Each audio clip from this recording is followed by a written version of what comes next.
By virtue of our willingness to go out into the state and deliver a product meant that a competitive alternative was coming to the community. Hello and welcome to the Community Broadband Bits podcast from the Institute for Local Self-Reliance. This is Lisa Gonzalez.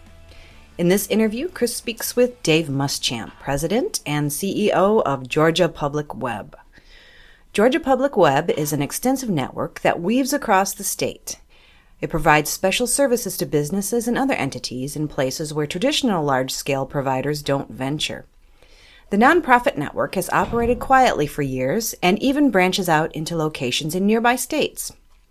Dave describes their approach and how they've enabled economic development opportunities in once ignored areas of Georgia.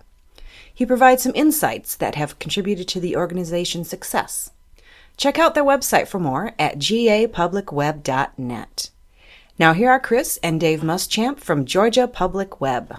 Welcome to another edition of the Community Broadband Bits podcast. I'm Chris Mitchell. Today I'm speaking with David Muschamp, the President and CEO of Georgia Public Web. Welcome to the show. Thank you, Chris. David, let me start by asking you, what is Georgia Public Web? Georgia Public Web is an inter-exchange and competitive local exchange carrier, primarily based in Georgia, but also certified in Florida, Alabama, and Tennessee. And it strikes me that it's not like your typical kind of CLEC and company. Can you tell us a little bit about what makes you unique? Well, we are unique in that we have our own network, roughly 3,500 miles in Georgia, and we're owned by 31 municipalities and one county government. So 32 owners, most of them provisioners of electric service and other utilities in their communities who, at a period in the mid-90s, elected to pursue telecommunications actually as a means of getting technology more rapidly deployed to their communities, which were primarily in rural Georgia, if you will, and doing it from an economic development standpoint. And so that makes you a nonprofit, right? We are a nonprofit by virtue of being owned by city governments, yes. And what kind of services do you provide as Georgia Public Web? Actually, we have very small product selection. We're commercial only, in other words, delivery to businesses, and that is large data and internet transport, both long and short haul. So we've identified a unique niche, if you will, in the Georgia telecommunications marketplace. And so if I'm a city that is involved in telecommunications, how might I be interfacing with you on average? You could be using our network for transport of your local services across the state or out of state, or accessing the internet, the cloud, if you will, by virtue of our network. So I just find this so fascinating because this is something we've seen in a couple of communities in one or two states starting to move toward.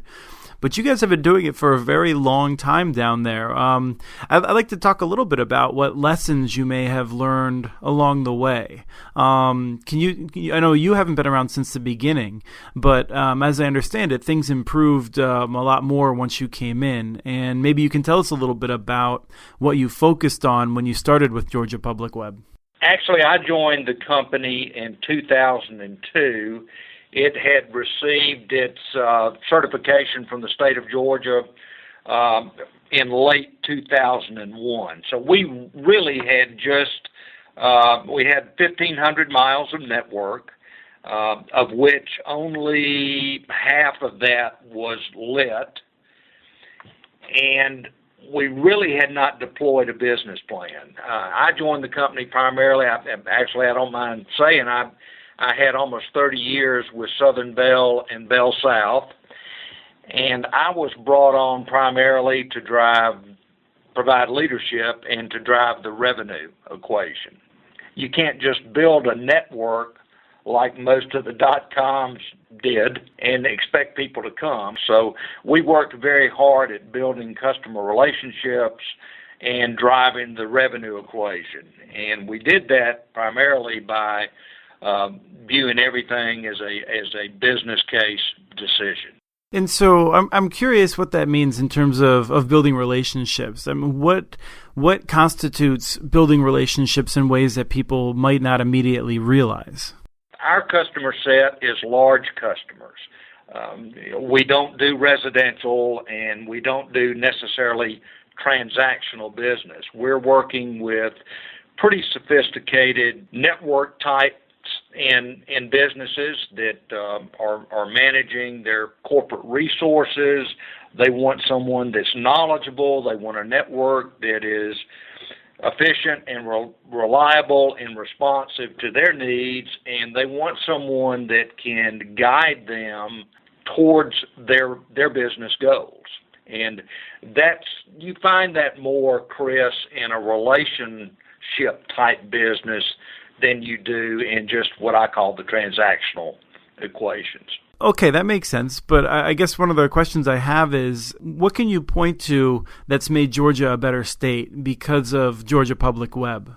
One example would be one of our larger customers that we worked with for a number of years. And not only were we able to save them money, but we were also able to be responsive to their business goals and to help them grow their business. And I think early on that the Georgia Public Web primarily was designed to fill an economic development gap in Georgia. And that gap is that the smaller communities, just by virtue of the math, were not beneficiaries of state-of-the-art technology coming to their communities. Quite frankly, the local telephone companies were investing in the larger markets where they could get higher returns on their capital investments. And we both know that telecommunications is a capital-intensive business. So by virtue of our willingness to go out into the state and deliver a product meant that a competitive alternative was coming to the community. When you don't have a monopoly and there is some competition, then prices are eventually going to go down, service is going to get better, and the technology is going to be deployed more rapidly. And I think that's what Georgia Public Web was able to do in the initial stages. And then you saw more businesses deploying. You saw the cable companies beginning to deliver the internet products. So we've got more competition in Georgia as a result of companies like Georgia Public Web being willing to invest in Georgia.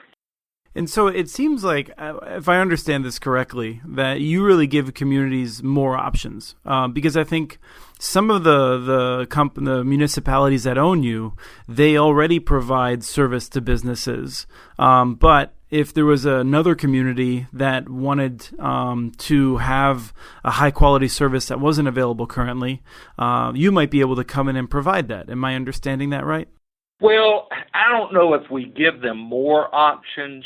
Chris, the fact that we give them one option is more than most communities get. And as I said, we only have two products, but we do a very good job with the products that we have.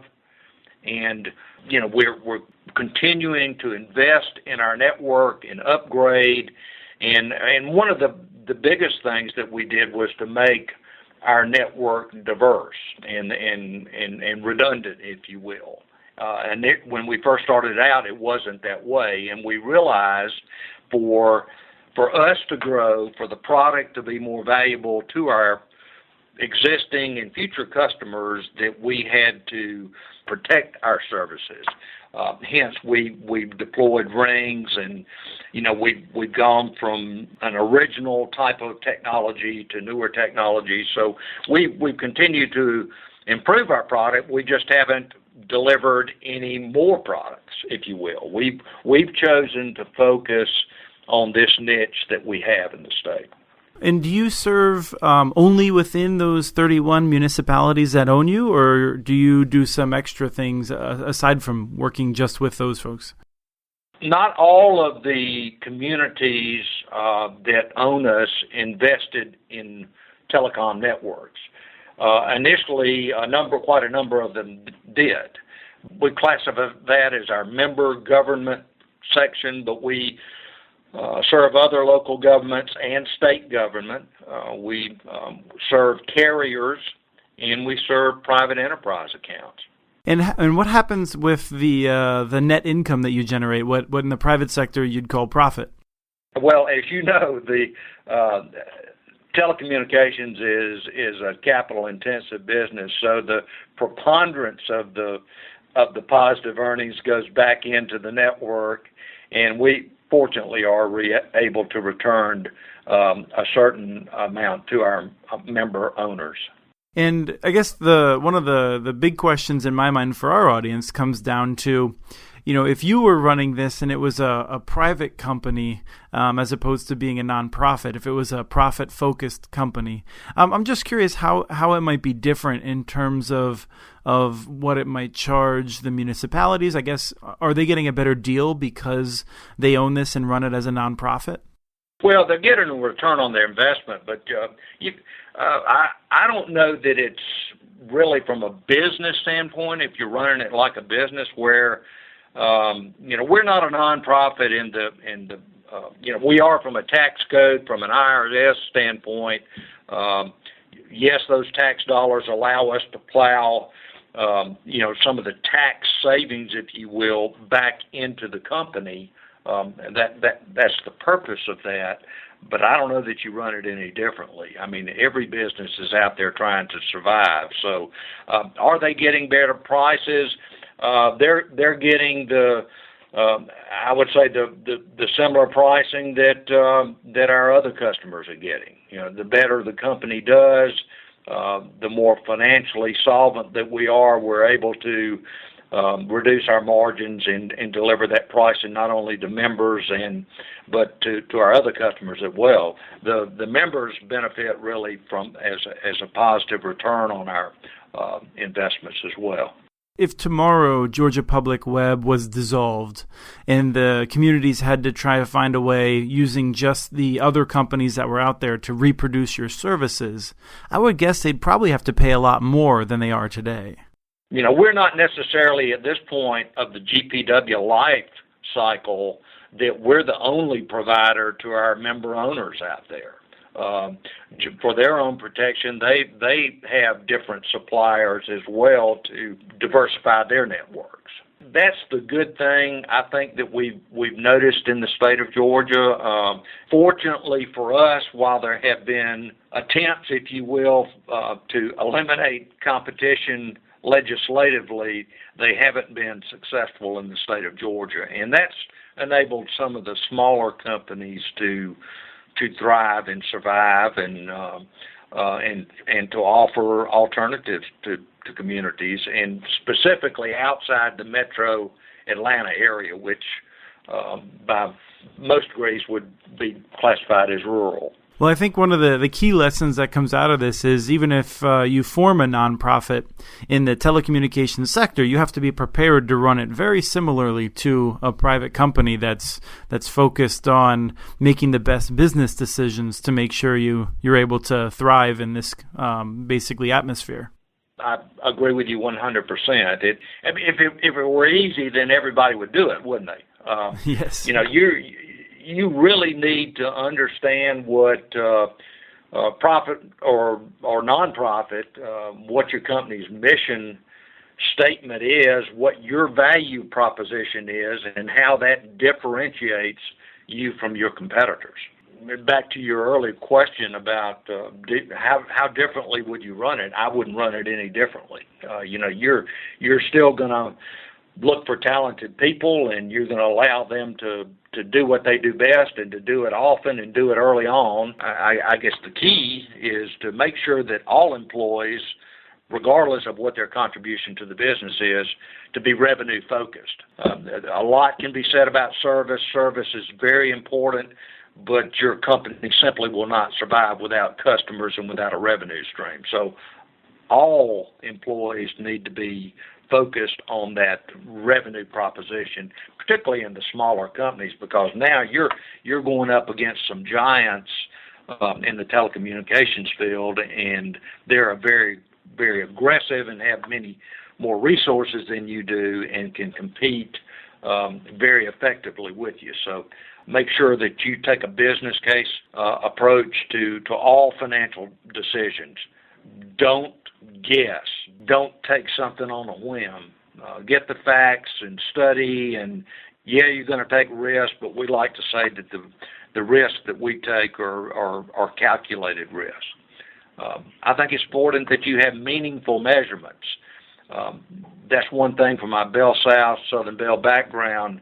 We measured everything, but in any business, you need to have some effective benchmarks and goals and a way of measure them to see if you're achieving them. In other words, inspect what you expect. And particularly in a competitive business, you need to meet and or exceed any customer commitments that you make. And as we like to say here, if you can't be on time, be early. And said another way, exceed the customer's expectations whenever you can. Excellent. Well, David, as we wind down the interview, I'm curious if there's anything else that we should know about Georgia Public Web. We're very customer focused. We've been profitable, if you will, for almost 9 consecutive years now, which is unique for, I think, telecommunications startups. And I think it's because we've remained true to our mission. We have a strategic plan. We've got great employees. We've got great customers that have allowed us to grow with them. And we're just a unique business. We're not trying to pretend we're any more than what we are. We continue to focus on our network. And again, it is a unique network. So we can truly offer a competitive alternative here in Georgia. Excellent. Well, thank you for coming on the show. Thanks, Chris, and thanks for having me. Send us your ideas for the show. Email us at podcast@muninetworks.org. You can follow us on Twitter. Our handle is @CommunityNets. Like us on Facebook. Our page is Community Broadband Networks. Thank you again to BKFM B-Side for their song Raise Your Hands, licensed through Creative Commons.